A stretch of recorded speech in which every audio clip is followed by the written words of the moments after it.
holocron perdu. Ah, le temple Jedi sur Coruscant. Une forteresse de sagesse, d'histoire et de trésors inestimables. Alors, naturellement, je leur ai vendu leur propre holocron volé. 2 fois. La première fois, je l'ai libéré en inventant une histoire sur un syndicat souterrain qui faisait passer la contrebande de savoir Jedi.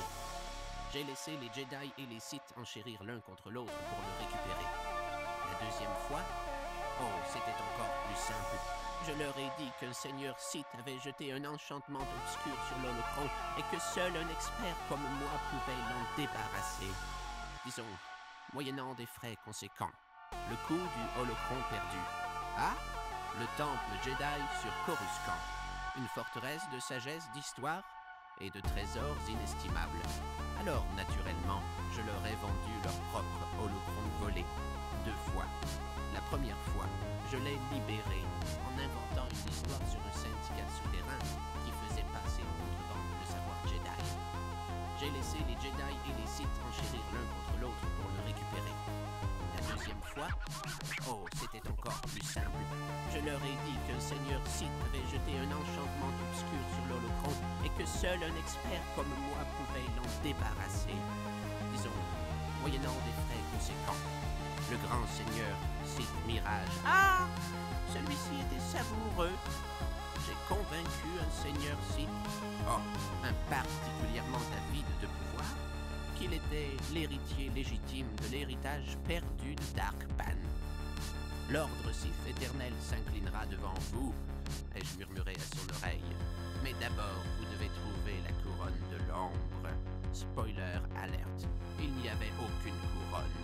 Oh, mais les crédits qu'il m'a versés pour que je le guide vers ce trésor, je crois bien avoir versé une larme de fierté devant mon propre génie. Vendre la destruction de l'étoile de la mort, avant qu'elle ne se produise. Ah, celle-ci mérite une place dans les livres d'histoire, mes chers auditeurs. Avant même que les rebelles ne fassent exploser la première étoile de la mort, je vendais déjà les plans de ces soi-disant points faibles à chaque officier impérial paranoïaque de la flotte. Vous seul pouvez sauver l'Empire, murmurai-je. Il vous suffit d'agir maintenant. Oh, la panique des guerres d'enchères.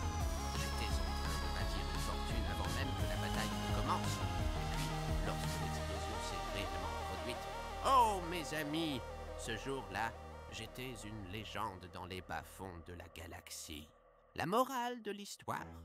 Voyez-vous, mes chers êtres sensibles et naïfs, le pouvoir ne réside ni dans la force ni dans un sabre laser. Le pouvoir est dans la persuasion, le pouvoir est dans la perception. Et moi, je possède la perception. J'ai vendu des boîtes vides à des contrebandiers, de la poussière lunaire à des seigneurs de guerre, et une fois, j'ai même convaincu un chevalier Jedi qu'il était en réalité un Sith. Ah, quelle crise d'identité spectaculaire ce fut! Et le plus beau dans tout cela, je ne suis ni Jedi ni Sith. Je suis les deux et aucun à la fois. Je suis le murmure, le mensonge, l'ombre derrière la promesse. Et tant que la cupidité existera, tant que le pouvoir sera convoité, je ne serai jamais à court de profit. Alors dites-moi, chers voyageurs, que désirez-vous? Une relique, peut-être? Une prophétie? Peut-être, juste peut-être, un brin de vérité dans un monde de tromperie. Car pour le bon prix, je pourrais vous faire une offre que vous ne pourrez absolument pas refuser. Il existe des ennemis qui brandissent des sabres, d'autres qui déchaînent la foudre du bout de leurs doigts. Mais ensuite, il y a ceux comme Misuse, qui ne lèvent jamais une arme, mais qui réduisent des empires entiers en ruine. Il n'est pas un guerrier. Il n'est pas un seigneur Sith. Il est le murmure, le trompeur, le véritable maître du contrôle. Et cela, c'est bien plus dangereux que n'importe quelle lame. La seule question qui demeure est, serez-vous sa prochaine